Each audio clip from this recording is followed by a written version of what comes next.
Hi അസ്സാം വലൈക്കും.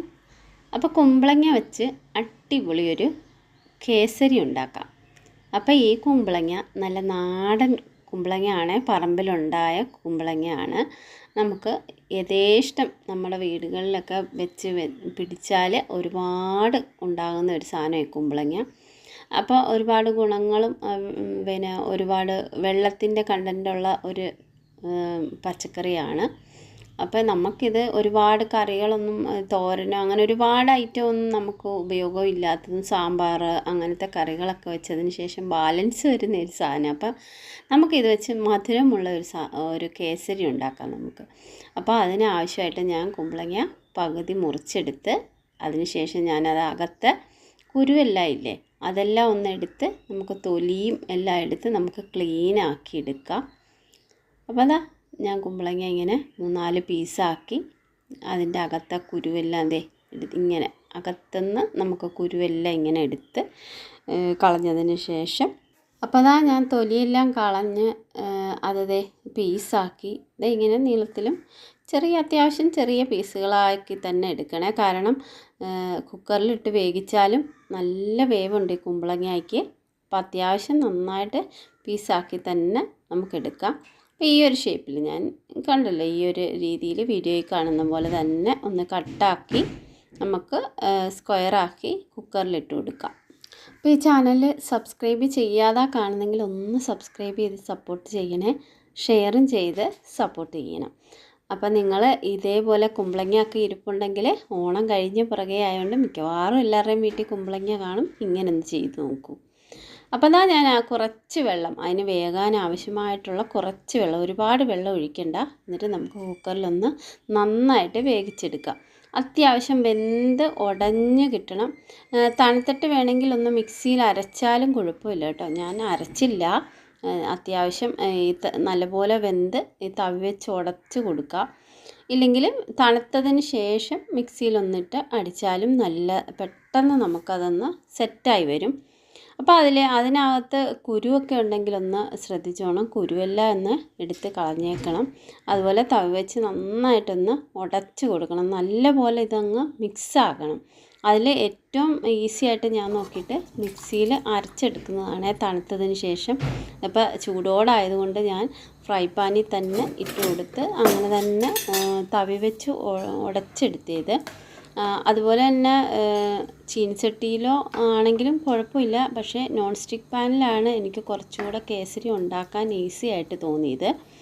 അപ്പോൾ കുരുവൊക്കെ ഉണ്ടെങ്കിൽ ഒന്ന് ശ്രദ്ധിച്ചത് കണ്ടില്ലേ, നമ്മൾ ഉടച്ച് കഴിയുമ്പം കുരുവൊക്കെ ഉണ്ടെങ്കിൽ ഒന്ന് എടുത്ത് കളയണം. അതുപോലെ മിക്സിയിൽ നിങ്ങൾ അരച്ചെടുക്കുന്നെങ്കിൽ മിക്സിയിൽ ഇടുന്നതിന് മുമ്പ് കുരു ഉണ്ടോ എന്ന് നോക്കണം, എങ്ങാനും അതിൻ്റെ ടേസ്റ്റിന് വ്യത്യാസം വന്നാലോ.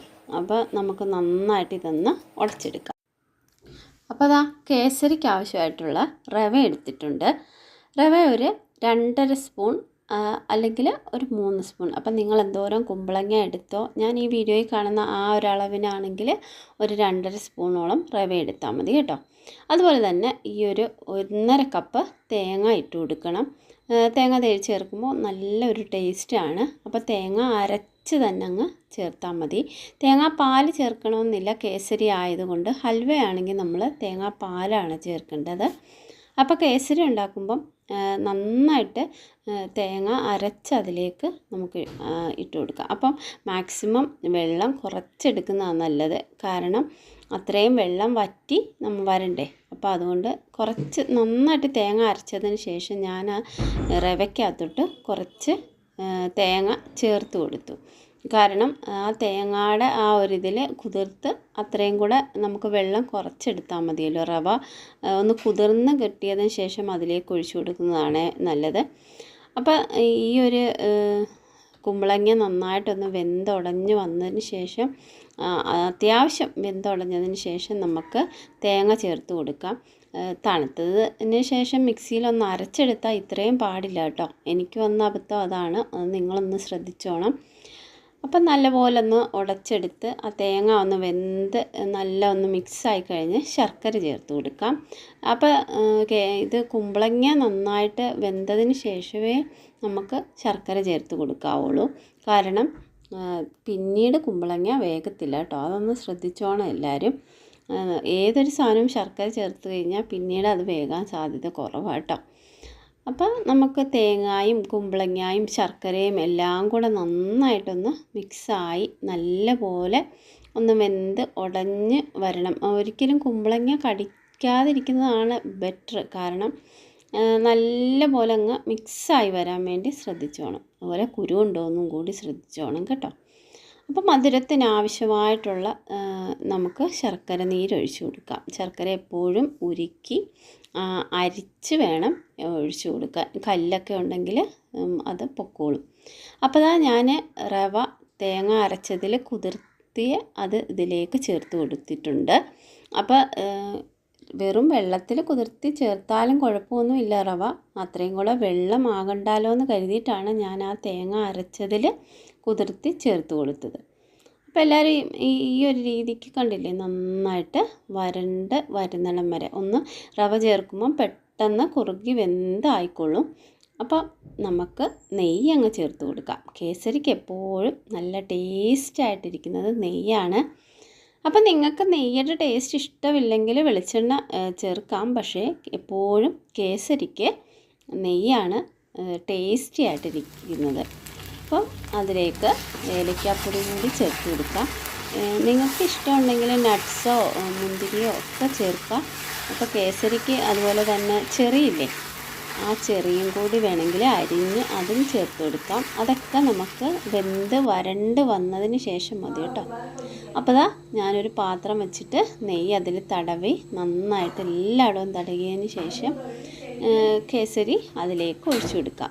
ഇപ്പോൾ ഹൽവ പോലെ മുറിച്ച് നമുക്ക് ഒരുപാട് അങ്ങനെ കഴിക്കാൻ പറ്റത്തില്ല. എങ്കിലും ഇത് കണ്ടില്ലേ, ഇങ്ങനൊരു അങ്ങനെ തന്നെ പാത്രത്തിലേക്ക് ചൂടോടെ ഒഴിച്ചു കൊടുത്തതിന് ശേഷം നമുക്ക് ഒരു 2 മണിക്കൂറെങ്കിലും തണുക്കാൻ വെച്ചാൽ നല്ലതാണ്. ചൂടോടെ ചുമ്മാ വെറുതെ സ്പൂണ് കൊരുത്തിന്നാനും നല്ല ടേസ്റ്റ് കേട്ടോ.